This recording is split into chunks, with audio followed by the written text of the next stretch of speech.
Hello everyone, good evening, welcome to Glance Academy. दोस्तों आज हम लोग टेस्ट नंबर 19 करेंगे, जो हम लोगों ने यूपी पीसीएस प्रीलिम्स 2024 के लिए सीरीज शुरू की है, जिसमें मैंने आपसे कहा भी था कि लगभग 30 से 35 टेस्ट पेपर हम पूरे कंप्लीट करेंगे।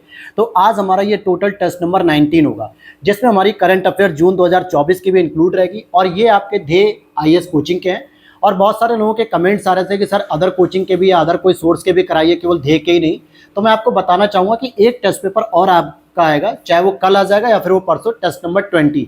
उसके बाद मैं आपको यूथ कंपटीशन के जो 10 प्रैक्टिस सेट आए हुए हैं यूपी पीसीएस 2024 के लिए, उसे कराऊंगा।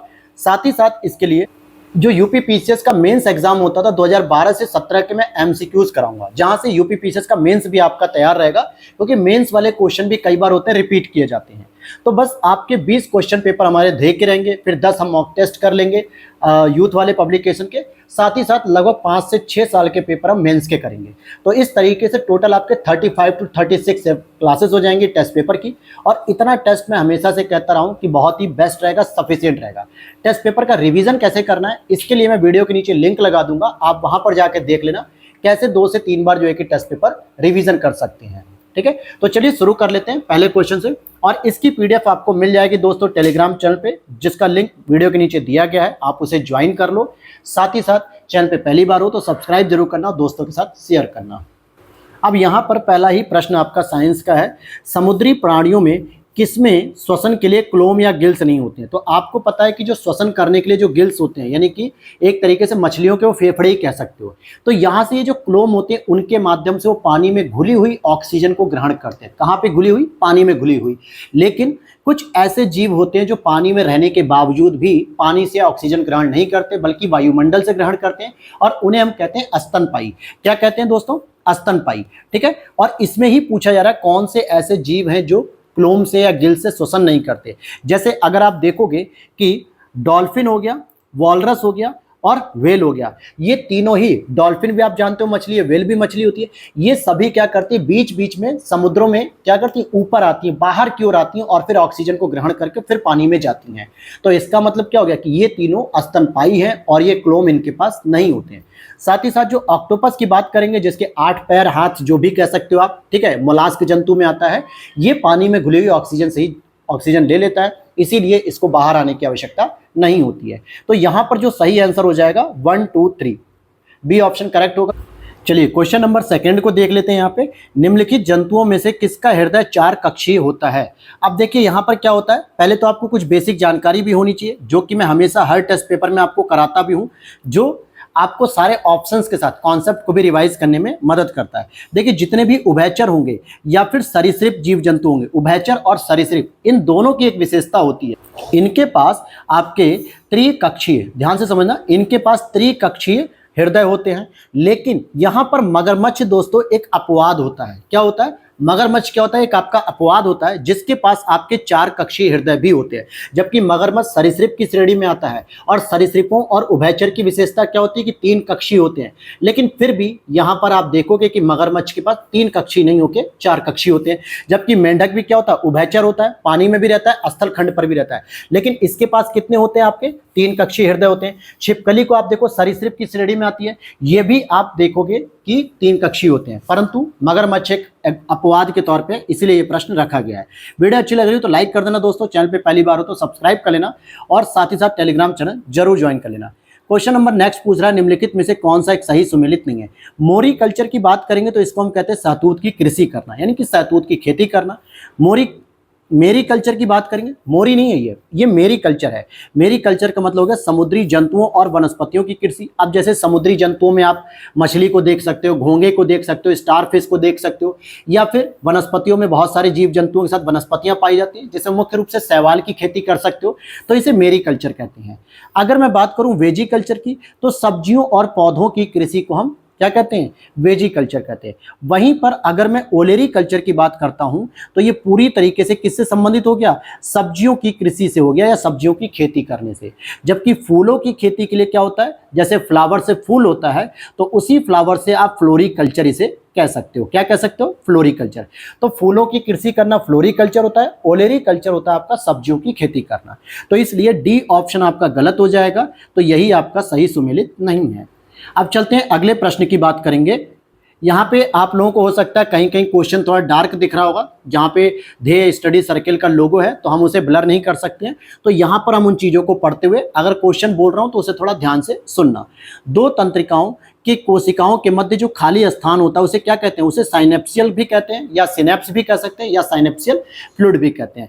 अब जैसे मैं इसको आपको बता दूं कि आपकी जो नर्व सिस्टम होती है, जो आपके बॉडी में संकेत प्रदान करती है, जैसे मान लो आपको कहीं पे पैर में किसी ने काट लिया, कहीं कांटा चुभ गया, कहीं सुई लग गई, कहीं हाथ जल गया, तो आपके ब्रेन को जो संकेत होता है वो कौन देता है? नर्व सिस्टम देती है, तंत्रिकाएं सिस्टम देती है, तंत्रिका तंत्र जो कहता है कि तुरंत वहां से हाथ हटा लो क्योंकि हाथ जल रहा है, तुरंत वहां से पैर हटा लो क्योंकि पैर में कांटा चुभ रहा है। ये तंत्रिका तंत्र होते हैं। अगर मैं इसका एक स्ट्रक्चर बना दूं तो कुछ इस तरीके से होता है। तो यहां पर आप देखोगे ये पूरी एक तंत्रिका तंत्र होता है, केवल एक, देखो बहुत सारे लाखों करोड़ों जो है कि हमारी बॉडी में तंत्रिकाएं हैं। यहां पर अगर आप देखोगे ये डेंड्रेटिक बोल रहा है ना, जिसको हम डेंड्रॉन भी बोलते हैं। ये जो बाहर वाले होते हैं, ये जो पॉइंट्स होते हैं, ये डेंड्रॉइड होते हैं जो सामान्यतः संकेतों को ग्रहण करते हैं। यानी आपकी बॉडी में अगर कोई हलचल हो रही है तो उसको ग्रहण करेगा, रिसीवर के रूप में काम करता है। वहीं अगर आप देखोगे तो ये आपकी न्यूरॉन्स हो जाती है जो कि सोडियम की उपस्थिति में काम करती है। और ये आपके जो 3 पॉइंट दिखते हैं ना, ये एक्सॉन होते हैं। इसको क्या करते हैं? एक्सॉन, क्योंकि ये यहां से क्या करते हैं? डेंड्रॉइड से जो इसने सिग्नल को कनेक्ट किया, रिसीव किया, आपके बॉडी में कोई हलचल हुई, कांटा चुभा, कुछ भी हुआ, और ये ले जाके सीधे क्या करेगा? यहाँ पे एक्सॉन के पास देगा। और एक्सॉन के बीच में इसी पॉइंट पर मैं यहाँ पे कलर चेंज कर देता हूं, ध्यान से समझ लो, ये कॉन्सेप्ट मैं आपको बता रहा हूं। यहाँ पे एक्सॉन वाले इस पॉइंट के बीच में, जहां पे बॉडी इनकी आपस में कनेक्शन नहीं होता है, यहां पर आप देखोगे साइनेप्स पाया जाता है, जिसको हम सिनेप्स भी कह देते हैं। ठीक है, इसके माध्यम से सोडियम की उपस्थिति में दूसरी वाली एक्सॉन के माध्यम से फिर चला जाता है क्या? दूसरे डेंड्रॉइड या तंत्रिका तंत्र में सूचना चली जाती है। और इस तरीके से हमारे पैर में जो कांटा चुभता है, पैर से होते हुए हमारे ब्रेन तक आता है, जिससे हमें पता चलता है कि पैर हटा लेना चाहिए। तो ये इसकी फंक्शनिंग होती है। और ध्यान देना कि कभी भी दो तंत्रिकाएं तंत्र आपस में कनेक्ट नहीं होती, उनके बीच में साइनेप्स पाया जाता है। इसीलिए यहाँ पे कह रहा है कि मध्य खाली स्थान को क्या कहते हैं? सिनेप्स कहते हैं। तो समझ में आ गया ये पॉइंट। अब ये क्वेश्चन आपका कभी भी आएगा तो गलत नहीं होगा, बहुत आसानी भाषा में मैंने आपको समझा दिया। क्वेश्चन नंबर नेक्स्ट देख लेते हैं। काकोरी कांड के बारे में असत्य कथन की बात की जा रही है। तो काकोरी कांड, योगी आदित्यनाथ जी की सरकार ने इसका नाम बदल के काकोरी ट्रेन एक्शन डे कर दिया। बिल्कुल सही बात है। काकोरी में जो हुआ, क्रांतिकारियों ने इस घटना को 9 अगस्त 1925 को दिया था अंजाम, और 6 डाउन लखनऊ सहारनपुर ट्रेन से ब्रिटिश खजाना लूटा था। तो मेरे दोस्त, लखनऊ के सहारनपुर वाली ट्रेन का नाम तो सही है, परंतु यहाँ पे मिस्टेक क्या होगी? ये 6 डाउन नहीं थी बल्कि 8 डाउन नाम से ट्रेन थी। और उस समय के क्रांतिकारियों ने इसे स्वदेशी डकैती भी कहा था, क्योंकि उनका मानना था कि ये ब्रिटिशों का सामान नहीं है, ये तो हमारे भारतवासियों का सामान है। और भारतवासियों का सामान अगर हम अपना लूट रहे हैं तो अपने स्वदेशी डकैती कर रहे हैं, हम दूसरों का कहाँ लूट रहे हैं। ये बात सही होगी। ठीक है, तो ये बी वाला गलत क्यों हुआ? क्योंकि 8 डाउन नाम था ट्रेन का। इस घटना के अभियुक्त राम प्रसाद बिस्मिल जी ने केस के दौरान लखनऊ जेल में प्रसिद्ध एक गीत गाया था, मेरा रंग दे बसंती चोला। मतलब मेरा रंग दे बसंती चोला इसी समय इन्होंने गाया था। और बिस्मिल ने इस मुकदमे में अपनी पैरवी स्वयं की, क्योंकि हुकूमत ने उन्हें एक बहुत साधारण वकील लक्ष्मी शंकर मिश्र उपलब्ध कराया था। और इसलिए कराया था क्योंकि उनको पता था कि लक्ष्मी शंकर को कुछ आता नहीं है और किसी भी वजह से ये केस हार जाएंगे तो हम बिस्मिल को सजा सुना पाएंगे। हालांकि बाद में फांसी दी गई बिस्मिल जी को, वो भी मैं भी बताऊंगा, लेकिन उन्होंने खुद पैरवी की। अब बात कर लेते हैं कि ये किस संगठन से जुड़े हुए थे। एचआरए नाम का एक संगठन बनाया जाता है, जो बनता है आपका कब? 1924 में, हिंदुस्तान रिपब्लिकन एसोसिएशन। ये क्रांतिकारियों का संगठन था, जिसकी सबसे पहले एक्शन यही होता है कि हम 9 अगस्त को एक ट्रेन को लूटेंगे, जो कि अंग्रेजों का सामान नहीं था, हमारे भारतीयों का सामान था। पहला काम। दूसरा, अगर इसमें जो 4 क्रांतिकारियों को फांसी दी गई, ये भी पता होना चाहिए क्योंकि कई बार इसका मिलान आता है। जैसे अगर आप देखोगे, बिस्मिल साहब को जो फांसी दी गई थी वो आपके गोरखपुर में दी गई थी। अशफाक उल्लाह खां जी को जो फांसी दी गई थी ये आपके फैजाबाद में दी गई थी। रोशन सिंह की अगर हम बात करेंगे तो रोशन सिंह को जो फांसी दी गई थी इलाहाबाद के नैनी में दी गई थी। राजेंद्र लाहिड़ी जी की बात करेंगे तो इनको जो फांसी दी गई थी वो गोंडा में दी गई थी। साथ ही साथ एक और प्रमुख किरदार थे जिनका नाम था चंद्रशेखर आजाद जी, जो कि यहाँ से फरार हो गए, भाग निकलने में मतलब कि बच निकले, काफ़ी अच्छा। अब फिर उसके बाद इन्होंने दिल्ली के फिरोजशाह कोटला मैदान में 1928 में जाके, सितंबर 1928 में जाके इन्होंने चंद्रशेखर आजाद ने भगत सिंह के साथ मिलकर HSRA की स्थापना की, हिंदुस्तान सोशलिस्ट रिपब्लिकन एसोसिएशन की स्थापना की थी। तो ये पूरी एक जर्नी थी जो मैंने आपको बता दी। अब चलते हैं क्वेश्चन नंबर 6 पे। इसी तरीके से हम सभी प्रश्नों को दोस्तों डिटेल से करेंगे। जहां पर फैक्चुअल इंफॉर्मेशन होती है, जहां पे केवल आपको रटना ही होता है आंसर को, तो वहां पर हम केवल आंसर से काम चला लेते हैं। अब जैसे अगला ही प्रश्न है कि लाहौर षड्यंत्र केस या भगत सिंह ट्रायल 1929 के दुर्लभ दस्तावेज की प्रति निम्न में से किस विश्वविद्यालय में रखी गई है? तो ये जो प्रति थी लाहौर हाई कोर्ट ने हरिद्वार स्थित गुरुकुल कांगड़ी, जो कि गुरुकुल कांगड़ी विश्वविद्यालय है, उसके म्यूजियम में रखवाई गई है, या उसके लाइब्रेरी में कह सकते हो। लाहौर षड्यंत्र केस में भगत सिंह शामिल थे। आगे चलते हैं, नेक्स्ट प्रश्न पे देख लेते हैं। यहां पर देखने को मिलता है कि निम्न युग्मों में से कौन सा एक सही सुमेलित नहीं है। भारतीय कम्युनिस्ट पार्टी की स्थापना की बात करेंगे, जिसको हम CPI कहते हैं। ये 1925 में कानपुर में स्थापित हुई। कांग्रेस समाजवादी पार्टी या कांग्रेस सोशलिस्ट पार्टी की स्थापना 1923 में नहीं, 1934 में की गई थी, क्योंकि इसकी स्थापना आचार्य नरेंद्र देव जी ने की थी। AND जिसको हम लोग बोलते हैं, बनारस हिंदू यूनिवर्सिटी में एक हॉस्टल भी इनके नाम पे है, आचार्य नरेंद्र देव, और प्लस इनके साथ JP नारायण जी थे, जयप्रकाश नारायण जी। इन दोनों लोगों ने इसकी स्थापना की थी। इनका उद्देश्य था कि जो क्रांतिकारी लोग हैं, जो साम्यवादी लोग हैं, जो नए युवा हैं, जो भारत की आज़ादी के लिए अपने आप को न्यौछावर करने के लिए तत्पर हैं, लेकिन ये साम्यवादी विचारधाराओं से प्रेरित होकर उस तरफ जा रहे थे, और इन्हीं युवाओं को रोकते हुए कांग्रेस की तरफ लाने का काम समाजवादी पार्टी के द्वारा किया जा रहा था, AND और जयप्रकाश नारायण जी के सहयोग से। तो यहाँ पे बी वाला गलत हो गया। भारत बोल्शेविक पार्टी की स्थापना 1939 में हुई थी, और क्रांतिकारी समाजवादी पार्टी की स्थापना 1940 हुई थी। किसी किसी रिसोर्स में आपको 1941 भी देखने को मिल सकता है, ठीक है, तो इसमें कंफ्यूजन नहीं होना है। बी वाला ऑप्शन आपका गलत है, ये पता होना चाहिए। नेक्स्ट आपका है, निम्नलिखित में से कौन सा सही है? लॉर्ड वेलेस्ली ने प्रशासनिक सेवकों के प्रशिक्षण हेतु नवंबर 1800 में कलकत्ता में फोर्ट विलियम कॉलेज को खोला, जहां उन्हें साहित्य, विज्ञान और भारतीय भाषाओं का ज्ञान दिया जाता था। तो ये बात बिल्कुल सही है, पहला स्टेटमेंट। हालांकि इसको बाद में क्या करते हैं, 1802 में उठा के अंग्रेज क्या करते हैं, ब्रिटेन भेज देते हैं कि यहाँ पे जो है कि इनको ट्रेनिंग मत दो, ब्रिटेन में दिया करो, क्योंकि वहाँ के एटमॉस्फेयर में रहेंगे, थोड़ा अंग्रेजी संसद से, अंग्रेजी राजाओं से, प्रधानमंत्री से प्रभावित होंगे, व्यापारियों से प्रभावित होंगे, तो क्या करेंगे, कंपनी का सहयोग करेंगे ताकि भारत का और शोषण किया जा सके। नेक्स्ट देखते हैं हम लोग, कंपनी के निदेशकों को यह बात नागवार लगी और उन्होंने इंग्लैंड के हैलीबरी में ईस्ट इंडिया कॉलेज की स्थापना 1806 में की, जहां इन तरुण पदाधिकारियों को 2 वर्ष तक परीक्षण लेना होता था, प्रशिक्षण।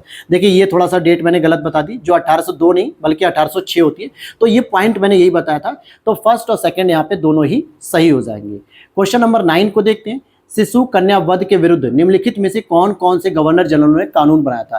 तो सबसे पहले सर जॉन शोर ने बनाया था। 1795 में एक कानून बनाया था, जिसमें नियम नंबर 21 के तहत इन्होंने कहा था कि ये जो शिशु कन्या वध है, ये एक साधारण हत्या के रूप में इसको नॉमिनेट किया गया कि एक साधारण हत्या है। उसके बाद बात करेंगे लॉर्ड वेलेस्ली के। आगे देखते हैं, यहाँ पर लॉर्ड वेलेस्ली की बात करेंगे तो इन्होंने जब ये गद्दी पर आते हैं वायसराय बनकर या गवर्नर जनरल, तो इन्होंने 1804 में इस नियम की पुष्टि कर दी। फिर जब लॉर्ड विलियम बेंटिक आते हैं तो इन्होंने सबसे पहले राजपुताना क्षेत्र में जो है कि इसे लागू किया, क्योंकि राजपुताना क्षेत्र में क्या होता था, सबसे अधिक शिशु कन्या वध देखने को मिलता था, क्योंकि वो शिशु कन्या जो थी, मतलब कन्या को जो है कि नहीं मानते थे, या यूं कहें कि राजपूतों को लगता था कि पुरुष रहेंगे तो हमारे वंश को आगे बढ़ाएंगे। ये सारी परंपराएं थी, जो कि एक मिथ था। तो लॉर्ड हार्डिंग की बात करेंगे तो इन्होंने राजपुताना के साथ साथ संपूर्ण भारत में ही प्रभावी कर दिया कि शिशु कन्या वध को एक अपराध माना जाएगा। तो यहां पर 1 2 3 4 चारों ही सही हो जाएंगे। क्वेश्चन नंबर 10 को देखते हैं, औद्योगिक नगर किसे कहते हैं मेरे दोस्त? औद्योगिक नगर के लिए जहां पे 60% से अधिक जनसंख्या विभिन्न उद्योगों में लगी हो, तो बी ऑप्शन यहां पे करेक्ट हो जाएगा आपका। नेक्स्ट है आपका the big splat. The big splat एक संकल्पना किससे संबंधित है? चंद्रमा की उत्पत्ति से संबंधित है। और इस थियरी के अंतर्गत क्या कहा गया है? ऐसा माना जाता है दोस्तों कि मंगल के आकार का कोई ग्रह लगभग 415 बिलियन वर्ष पहले पृथ्वी से टकराया था, जिसके बाद पृथ्वी का एक हिस्सा टूटकर चंद्रमा के रूप में क्या करने लगा, पृथ्वी के गुरुत्वाकर्षण के आसपास घूमने लगा। तो ये एक थियरी है चंद्रमा के निर्माण से, चंद्रमा की उत्पत्ति से। क्वेश्चन नंबर 12 देखते हैं हम लोग, सर्विस स्टेशन पर मोटर कारों के प्रदूषण जांच में निम्नलिखित में से किसकी पहचान तथा उसकी मात्रा को मापा जाता है। कई बार आप देखोगे प्रदूषण जांच केंद्र पे आप अपना एक लाइसेंस बनवाते हो ना कि पॉल्यूशन वाला पेपर बना दो कि जिससे मेरी गाड़ी का चालान ना हो, चाहे मोटरसाइकिल हो, स्कूटी हो, फोर व्हीलर हो, गाड़ी हो, कोई भी हो। तो उन गाड़ियों में जो एक मशीन डाली जाती है आपके साइलेंसर में जहां से धुआं निकलता है, तो उसमें क्या चेक किया जाता है, शीशा और कार्बन के कण, और इन्हीं के आधार पे आपको एक सर्टिफिकेट दे दिया जाता है कि आपकी गाड़ी पॉल्यूशन फैला रही है या नहीं फैला रही है। नेक्स्ट अगर हम देखते हैं, निम्नलिखित में से किस विदेशी यात्री द्वारा लिखे गए यात्रा वृत्तांत से 14वीं सदी में भारतीय उपमहाद्वीप के सामाजिक और सांस्कृतिक जीवन के संबंध में महत्वपूर्ण जानकारी प्राप्त होती है। तो इसकी बात करेंगे तो इब्न बतूता इसका आंसर सही हो जाएगा, जो कि मोहम्मद बिन तुगलक के समय में भारत आया था। और मोहम्मद बिन तुगलक का समय कब चलता है, 1325 के आसपास चलता है, ठीक है। 1336 में विजयनगर साम्राज्य की स्थापना भी उसी समय होती है। और साथ ही साथ इसने अपना एक यात्रा वृत्तांत लिखा था जिसका नाम है रेहला, और इसी रेहला में इसने सारी इंफॉर्मेशन दी थी। और जानकारी मैं आपको बता दूं तो एमबीटी ने क्या किया था, इसको काजी का पद भी दिया था, काजी का पद दिया था दिल्ली में। साथ ही साथ इसने चीन में भी इसके नेतृत्व में एक दूत मंडल भी भारत भेजा, मतलब चीन में भेजा था। क्वेश्चन नंबर 14 को देखते हैं। कांग्रेस की अध्यक्षता करने वाले पहले मुस्लिम अध्यक्ष बदरुद्दीन तैयब जी थे, बिल्कुल सही है। और ये तीसरे अधिवेशन में बैठते हैं, यानी कि मद्रास का जो अधिवेशन होता है 1887 में, जो तीसरा अधिवेशन होता है यहां पर इसकी अध्यक्षता करते हैं। अब आप लोग जरा कमेंट सेक्शन में बताना कि जो पहले अंग्रेज अधिकारी थे या पहले अंग्रेज व्यक्ति जो अध्यक्ष बनते हैं, जिनका नाम मैं बताता हूं आपको, जॉर्ज यूल, लेकिन आपको यह बताना है कि उन्होंने किस अधिवेशन की अध्यक्षता की थी, ये कॉमेंट सेक्शन में आप लोगों को बताना है। चलते हैं आगे प्रश्न पे।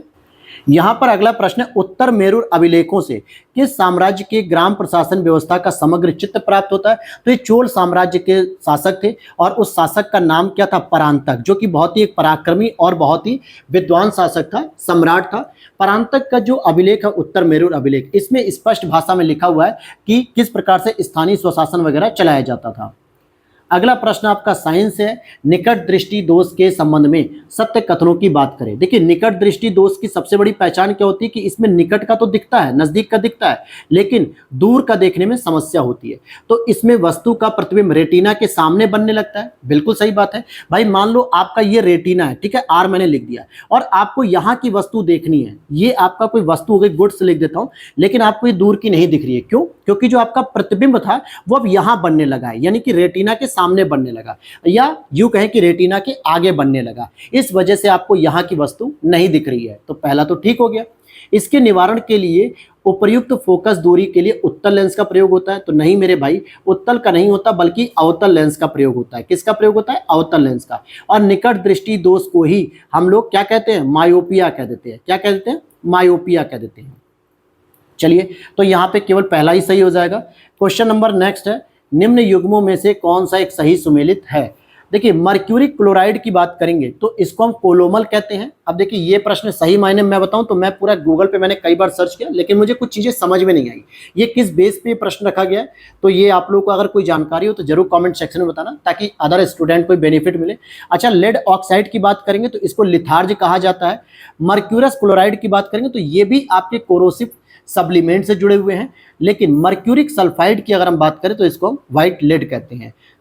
नहीं, व्हाइट लेड नहीं कहेंगे इसको तो बेसिक लेड कहेंगे दोस्तों। इसको हम क्या कहेंगे? बेसिक लेड कह देंगे। तो ये आपका मर्क्यूरिक सल्फाइड हो जाता है बेसिक लेड। तो इस आधार पे आप देखोगे कि फर्स्ट वाला ही सही हो जाएगा। नेक्स्ट देखते हैं 18 नंबर का प्रश्न है, निम्नलिखित में से कौन सा सही सुमेलित नहीं है। प्रातःकालीन शांत स्थल किसको कहा जाता है? कोरिया को कहा जाता है, उत्तरी कोरिया, दक्षिणी कोरिया। और एड्रियाटिक सागर की रानी किसको कहा जाता है? रोम को नहीं कहते हैं, बल्कि हालांकि इटली के आसपास ही एड्रियाटिक सागर देखने को मिलता है, भूमध्य सागर के अंतर्गत। लेकिन दोस्तों यहाँ पर इटली का रोम नहीं, बल्कि इटली का वेनिस नगर होता है। एक इटली का वेनिस नगर होता है, इसी को एड्रियाटिक सागर की रानी कहा जाता है। माइनिंग घोस्ट टाउन किसे कहते हैं? तो कुलगार्डी को। कुलगार्डी क्या है? एक सोने की खान है जो कहां पर देखने को मिलती है? आपको ऑस्ट्रेलिया में देखने को मिलती है कुलगार्डी। और आपको देखने को मिलेगी कुलगारली, कालगुरली होती है, ठीक है। कालगुरली और कुलगार्डी दोनों ही पश्चिमी ऑस्ट्रेलिया में स्थित है। कहां पे? पश्चिमी ऑस्ट्रेलिया में। सर्वाधिक लवणता कहां मिलेगी? तो वॉन झील में देखने को मिलेगी, जो लगभग 330% प्रति ग्राम, मतलब ग्राम प्रति हजार होता है। तो इस तरीके से आपका बी वाला गलत हो गया। क्वेश्चन नंबर नेक्स्ट है आपका, निम्नलिखित में से कौन सा एक नगर किसी देश की राजधानी नहीं है? अगर आप बर्न की बात करते हो तो ये आपके स्विट्जरलैंड की राजधानी होती है। किसकी राजधानी होती है? बर्न, स्विट्जरलैंड की राजधानी होती है। निकोसिया की अगर आप बात करते हो तो ये आपके साइप्रस की राजधानी होती है। अगर आप पोर्ट लुइस की बात करोगे तो पोर्ट लुइस आपकी मॉरिशस की राजधानी होगी। जबकि क्राइस्ट चर्च की बात करें तो ये केवल शहर है, किसी की राजधानी नहीं है। Central institute of plastic engineering and technology स्थित है कहां पर? चेन्नई में स्थित है। नेक्स्ट प्रश्न है आपका, निम्नलिखित में से कौन सा सही सुमेलित है? यहाँ पे मेले दिए हुए और स्थानीय यूपी से संबंधित है। जैसे शाकंभरी देवी का मेला देखोगे तो सहारनपुर में, ढाई घाट का मेला देखोगे तो शाहजहांपुर में, नककटैया का मेला देखोगे तो वाराणसी में। जो वाराणसी में रामनवमी के समय रामलीला का प्रदर्शन किया जाता है बनारस में रामनगर किले के पास, उसे ही नककटैया का मेला कहा था और ये विश्व प्रसिद्ध नककटैया का मेला है। और इसी तरीके से एक और मेला लगता है, आपको बताते चलूं मैं, याद रख लेने वाला प्रश्न है, सोरों का मेला, जो कि आपके कासगंज में लगता है। कासगंज कहां पे दोस्तों? बरेली बदायूं के पास पड़ता है कासगंज।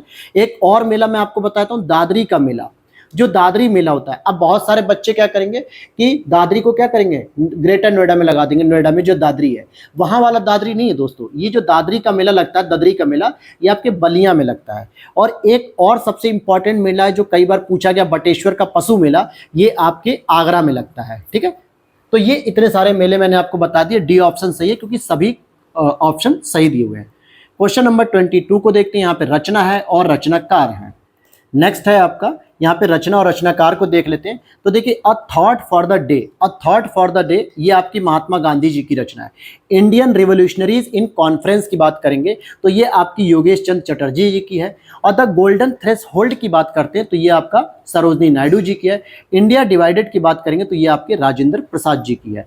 इसी पर एक और इंडिया डिवाइडेड से संबंधित एक और पुस्तक आती है जिसका नाम है यहाँ पे इंडियन स्ट्रगल। एक जो पुस्तक मैं बता रहा हूँ आपको, ये होती है इंडियन स्ट्रगल। कई बार होता है ना इंडिया डिवाइडेड, इंडिया स्ट्रगल, इसमें आप कंफ्यूज होते हैं। तो इंडियन स्ट्रगल की अगर हम बात करेंगे तो एससी बोस की पुस्तक है, सुभाष चंद्र बोस जी की। इस आधार पे आपका आंसर हो जाएगा 1। क्वेश्चन नंबर 23 को देख लेते हैं। फॉरवर्ड ब्लॉक की स्थापना सुभाष चंद्र बोस जी ने 3 मई 1939 को उत्तर प्रदेश के उन्नाव जिले में मकरौर में की थी। उन्नाव कहाँ पे है? कानपुर और लखनऊ के बीच में। हालांकि ये कानपुर से भी सीमा साझा करता है और लखनऊ से भी सीमा साझा करता है। ठीक है, तो यहाँ पे सही है। और दूसरा स्टेटमेंट है कि जुलाई 1940 में कलकत्ता हॉलवेट स्तंभ की सुभाष यूथ ब्रिगेड ने रातों रात जमींदोज कर दिया था। फलतः ब्रिटिश हुकूमत ने 1940 में फॉरवर्ड ब्लॉक को अवैध संस्था घोषित किया। तो पहली बात तो सही, लेकिन यहाँ पे आप देखोगे 1940 नहीं था बल्कि 1942 में से अवैध संस्था घोषित किया जाता है। अच्छा, फॉरवर्ड ब्लॉक की स्थापना कब की गई थी? आपको पता है कि त्रिपुरी अधिवेशन हुआ था एमपी में। त्रिपुरी अधिवेशन 1939 में, जब गांधी जी के जो सदस्य थे, गांधी जी के कैंडिडेट थे पट्टाभी सीतारामैया अध्यक्षता के लिए, वहां पर पट्टाभी सीतारामैया हार जाते हैं और सुभाष चंद्र बोस जी जीत जाते हैं। वहां पर ही यह विवाद हो जाता है कि गांधी जी नाखुश हो जाते हैं। अब गांधी बाबा को मनाने के लिए सब लोग हाथ जोड़ने लगते हैं। तो सुभाष चंद्र बोस कहते हैं अगर इतनी ही बात है तो मैं अध्यक्षता पद को त्याग देता हूं और कांग्रेस से अलग हटके एक फॉरवर्ड ब्लॉक की स्थापना करता हूं। और उस दौरान उन्होंने इसकी स्थापना की थी। बात करेंगे क्वेश्चन नंबर 24 की। तो पल्लव नरेश महेंद्र वर्मन प्रथम के बारे में कौन सा कथन असत्य है? इसने संस्कृत भाषा में मत्त विलास प्रहसन नामक नाटक की रचना की थी। बिल्कुल सही है। यह जैन मतावलंबी था परंतु संत अप्पार के प्रभाव के बाद से यह शैव बन गया। यह भी सही है। उसकी संगीत रचना पुद्दकोट्टाई में शिलाओं पर उत्कीर्ण है। यह भी सही है। किरातार्जुनियम के रचयिता महाकवि भारवी जो थे वो उनको प्रश्रय मतलब उनके दरबार में रहते थे। तो देखो यहाँ पे रचना तो सही लिखी भारवी ने, लेकिन वो महेंद्र वर्मन के प्रथम के शासन में नहीं रहते थे बल्कि वो रहते थे सिंह विष्णु के दरबार में रहते थे। हालांकि सिंह विष्णु भी कौन थे? पल्लव नरेश ही थे। ठीक है, सिंह विष्णु के दरबार में रहते थे भारवी जी। तो यहाँ पे डी वाला ऑप्शन गलत हो जाएगा। क्वेश्चन नंबर 25 को देख लेते हैं। निम्नलिखित में से 1857 के महाविद्रोह के दौरान डंका शाह के नाम से कौन फेमस था? मौलवी अहमदुल्ला साहब जो कि फैजाबाद से नेतृत्व कर रहे थे 1857 की क्रांति का। क्वेश्चन नंबर नेक्स्ट है आपका मंदिर और संस्थापक। कैलाश मंदिर की बात करेंगे तो यहाँ पे कृष्ण प्रथम ने किया था जो कि राष्ट्रकूट वंश का एक प्रतापी शासक था। कैलाश नाथ मंदिर की बात करेंगे तो इसको आपको पल्लव के शासक जो कि नरसिंह वर्मन द्वितीय ने स्थापित किया था। बृहदेश्वर मंदिर की बात करेंगे जो कि चोल शासक राजराज प्रथम ने किया था स्थापित। उसके बाद गंगई कोंड चोलपुरम मंदिर जो कि पूरे बंगाल की खाड़ी को क्या कर लेता, गंगई कोंड चोलपुरम कहने लगता है, और इसे राजेंद्र प्रथम ने जो है कि स्थापित किया था, जो राजराज प्रथम का ही बेटा था। तो इस तरीके से आप देखोगे कि बी ऑप्शन आपका करेक्ट हो रहा है। क्वेश्चन नंबर 27 है आपका। यहां पूछा जा रहा है कि विग्रहराज चतुर्थ, जिन्हें बीसल देव के नाम से एक साम्राज्यवादी शासक होने के साथ साथ प्रसिद्ध कवि और लेखक थे, यह सोलंकी वंश से संबंधित थे। तो मेरे दोस्त ये सोलंकी वंश से नहीं थे, बल्कि ये आपके शाकंभरी के चौहान थे। कहाँ के थे? शाकंभरी के चौहान वंश से संबंधित थे। तो इसीलिए विग्रहराज चतुर्थ स्टेटमेंट वाला गलत हो जाएगा, क्योंकि सोलंकी वंश नहीं, बाकी सारी बातें सही हैं।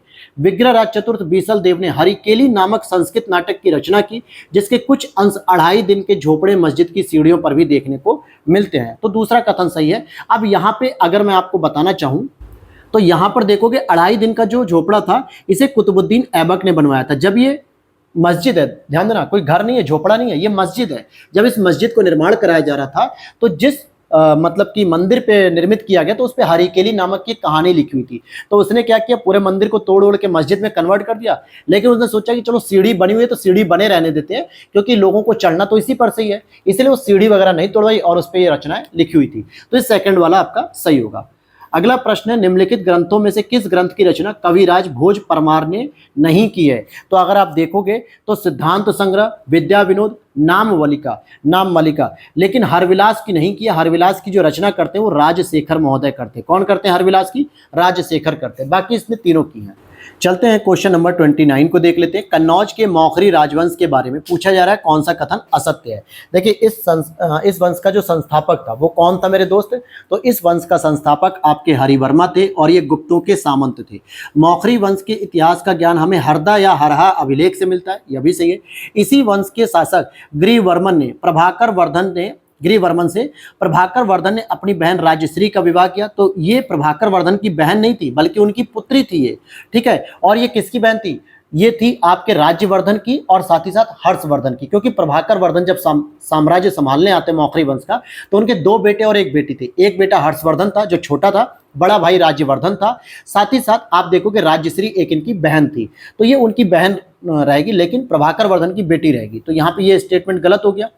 ईशान वर्मा ने मौखरी वंश को सामंतीय स्थिति से मुक्त कराकर महाराजा धीराज की उपाधि धारण की थी, यह बात भी सही है। तो सी ऑप्शन यहाँ पे सही हो जाएगा कि ये स्टेटमेंट गलत दिया है। क्वेश्चन नंबर नेक्स्ट देख लेते हैं। क्वेश्चन नंबर 30 है आपका, महालवाड़ी भूधृति व्यवस्था के संदर्भ में कौन सा कथन सही नहीं है? देखिए, हाल्ट मैकेंजी, यानी महालवाड़ी जो महालवाड़ी व्यवस्था थी, हाल्ट मैकेंजी ने 1819 में सुझाव दिया कि प्रत्येक ग्राम से भूमि कर प्रधान और लंबरदार द्वारा संग्रह करने की व्यवस्था की जाए, बिल्कुल सही है पहला। 1822 के रेगुलेशन 7 के तहत भूमि कर जो भूमि ग्राम समाज की होती थी पर भू भाटक का 95% निश्चित किया गया, यह भी सही है। और 1833 में मार्टिन बर्ट ने भूमि कर भाटक का 66% निश्चित कर दिया, यह भी सही है। लॉर्ड डलहौजी ने पुनः इसका पुनरीक्षण कर 1855 में सहारनपुर नियम के अनुसार भूमि कर भाटक का 70% नहीं दोस्तों, बल्कि 50% कर दिया था, यानी घटा दिया था इसे। तो ये आपका डी ऑप्शन सही हो जाएगा। क्या सही होगा कि ये ऑप्शन गलत दिया हुआ है, यहाँ पे 50 होना चाहिए, 70 नहीं। क्वेश्चन नंबर नेक्स्ट है, 1857 का जो महाविद्रोह हुआ, यानी 1857 की जो क्रांति हुई, इसके लिए कुछ अलग अलग स्टेटमेंट दिए गए हैं कुछ लोगों के द्वारा। जैसे किसी ने, के मालसन ने क्या कहा कि यह केवल सैनिक विद्रोह था, केवल सैनिक विद्रोह था। LER रीज ने क्या कहा कि यह धर्मांधों का ईसाइयों के विरुद्ध युद्ध था। और सर जेम्स आउटरम ने यह बर्बरता तथा सभ्यता के बीच युद्ध था। तो दोस्तों, सर जेम्स आउटरम ने नहीं कहा था ये बल्कि कहा था TR होम्स ने कहा था। TR होम्स भी होता है, कहीं कहीं होम्स भी लिख के आ जाता है, तो TR होम्स ने दिया। और यह राष्ट्रीय विद्रोह था, बेंजामिन डिज़रायली ने कहा था। तो सी ऑप्शन यहाँ पे गलत है।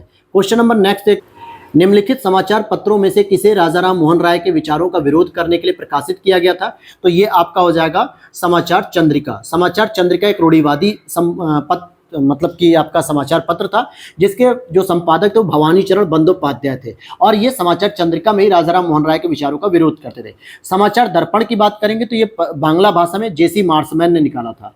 अगला प्रश्न, निम्नलिखित में से किस फसल की कृषि एथेनॉल के लिए की जाती है? तो कृषि एथेनॉल के लिए आपका मक्का सबसे अच्छा माना जाता है।